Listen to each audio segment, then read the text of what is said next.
Okay, today we're going to talk about tuning your hunting arrows, okay? I have a broadhead in here. Okay, this is my Mingo. It's 40 pounds at my draw length. It's a 45-pound bow, 6 3/4 inch brace height. I have the nock set at 7/8. The bottom of the nock is sitting about 7/8, okay? And that's kind of like a standard for a heavy tipped hunting arrow. Don't worry about tail high, tail low. Don't worry about it. Just set it 7/8. If you have a thick wood arrow and you look at your T-square, it's okay to set the bottom of the nock that 1 inch. Set it on the top of the line of your bow square, okay? It's okay. Here's your bow square. If you have a heavy wooden arrow, set that nock on the top of it, all right? Okay, it's okay if you're hunting to have arrows that are longer than most people. You know, you'll have people say to you, oh, why don't you cut your arrows? They're so long. No. When you're hunting, you want all the weight you can get. So I actually go sometimes from a 500 spine to a 400 spine, and I put a 50 grain insert and 150 grain tip. I have 200 up front to make the arrow flex. These are tuned fairly well to other bows that I have. You know, I'm just shooting it today with the 40-pound Mingo, but I have other 40-pound bows at my draw length that these work well with. So today we're going to just take a couple of shots. We're going to see where we're hitting. But once again, it's okay to have a full-length arrow with extra weight for hunting for penetration. All right, I'm going to stop this here, set up, and we're going to talk a little more. Okay, I'm going to shoot right at that deer target. I have to pretend there's a tuna can below the belly of the deer because it'll rise. Okay.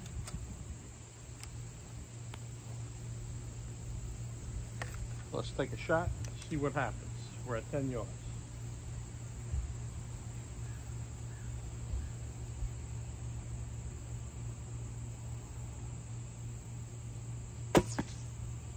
Try to be a shooting machine. Keep your hand up on target, your bow hand up. You only need that one shot. You got to be strong when you're hunting for that one shot, okay?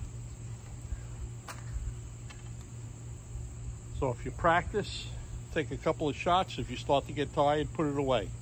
If you start having bad shots, it's only going to cause bad habits. I'd rather you shoot and practice and hit 3 times every day or twice a day than shoot more and be all over the place.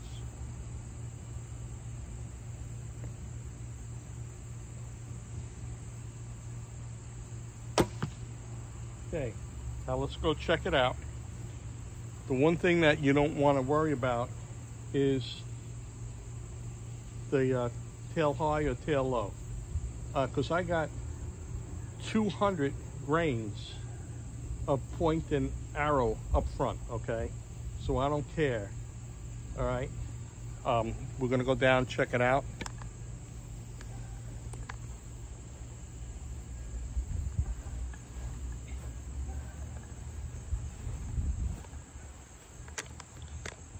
Okay, left to right is good.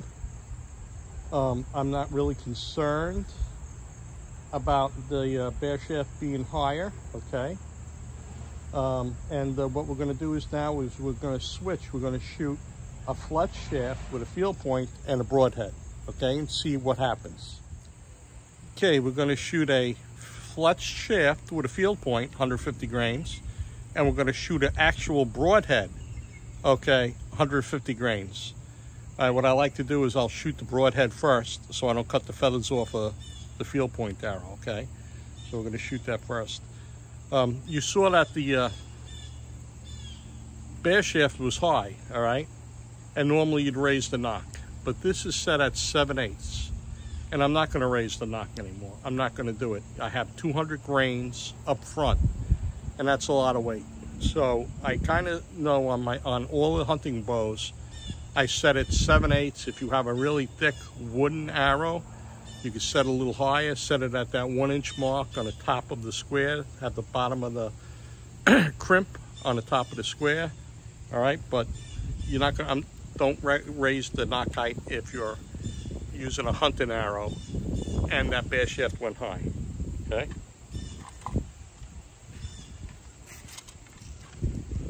Okay, we're gonna shoot. What I have today is I have these wasp. We have these wasp broadheads I'm gonna use today. I haven't used them before. Any cut-on impact head that's razor sharp is good for hunting. No chisel points, no expandables, but make sure it's razor sharp, okay? Now, I shoot the block targets, and I tell everybody that comes over my house to shoot the block targets so they don't destroy my deer targets, because these broadheads will tear up your 3D targets, okay? I have that old, beat up old Delta target with the square insert in it, and I let people shoot that with the broadheads, okay? So now I'm going to aim that same tuna can space below at that old Delta target, all right? And then we're going to shoot the field point, and I'll explain what's going on, okay? Be a shooting machine. Touch your anchor, keep your arm up on target. If you release with static, keep your hand there. If you release with back tension, slide your hand along your face with pressure, okay?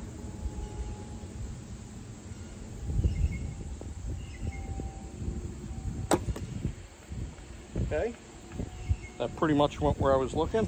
Let's try the field point now.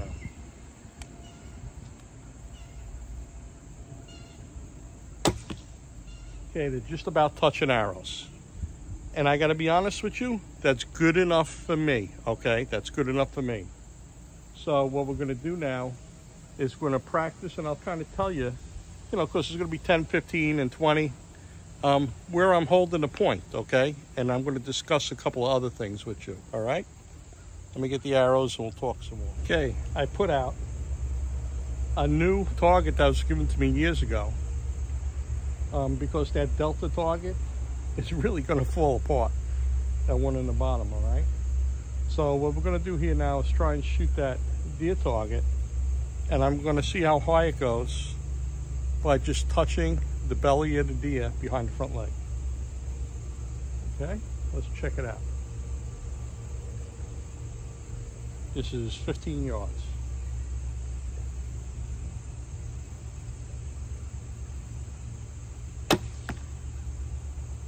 Right there, okay?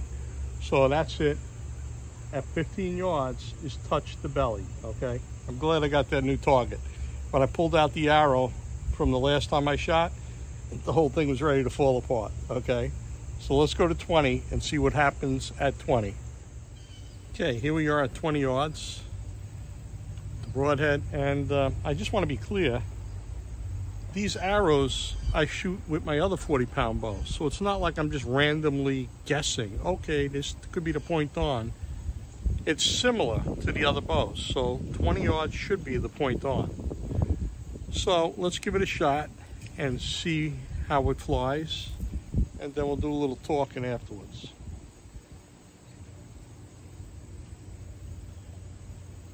I'm going to try being shooting machine. I'm going to keep my bow hand up on target, my hand against my face. All right.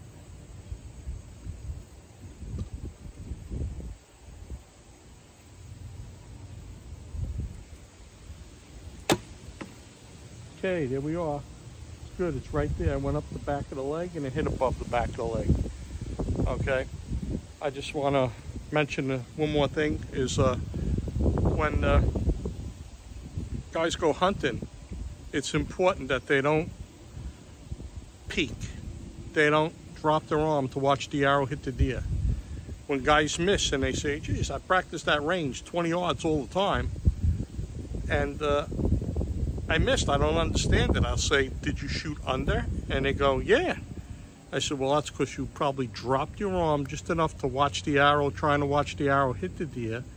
And because you dropped the arm, the arrow didn't clear the shelf and went lower and went under the deer. Okay, let me just put this down and we'll talk a little more.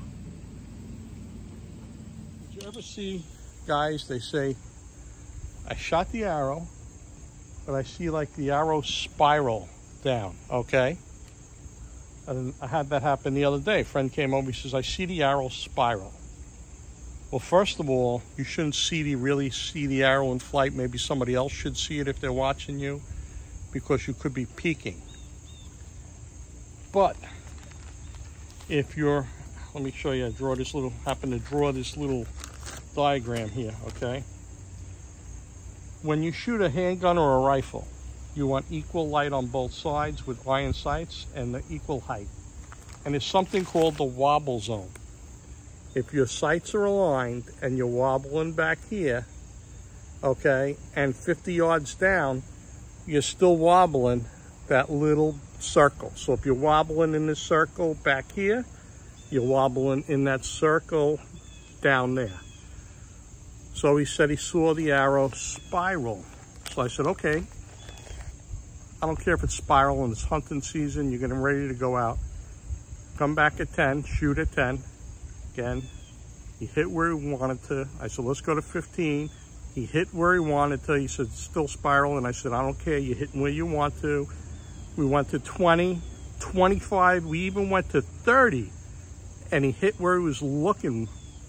And the spiral, okay, he was still saying it was spiraling. Well, it don't matter, because if the arrow goes, you got the, some people heat up the tip and turn the tip, and they say that takes the spiral away. But I never did that ever in my life and notice it, any difference, okay? So if you're spiraling this way, okay, let me get the arrow. Let me get an arrow here.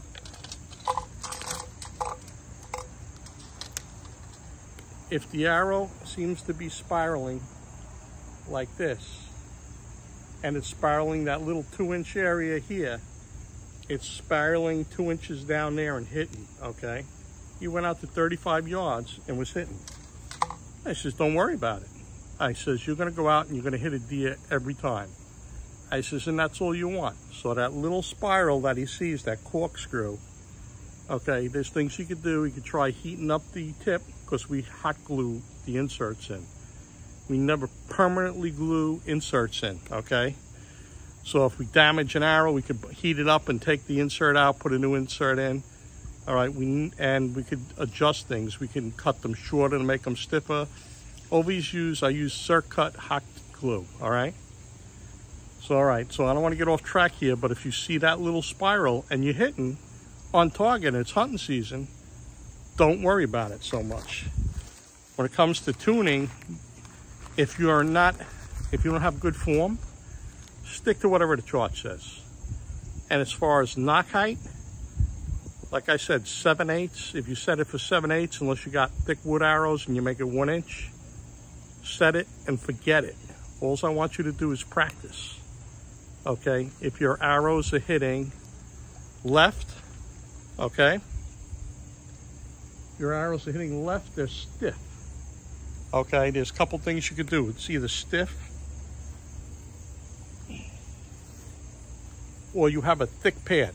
Okay, if you have a thick pad like leather, take it off, put Velcro, and that'll move a left shot over more.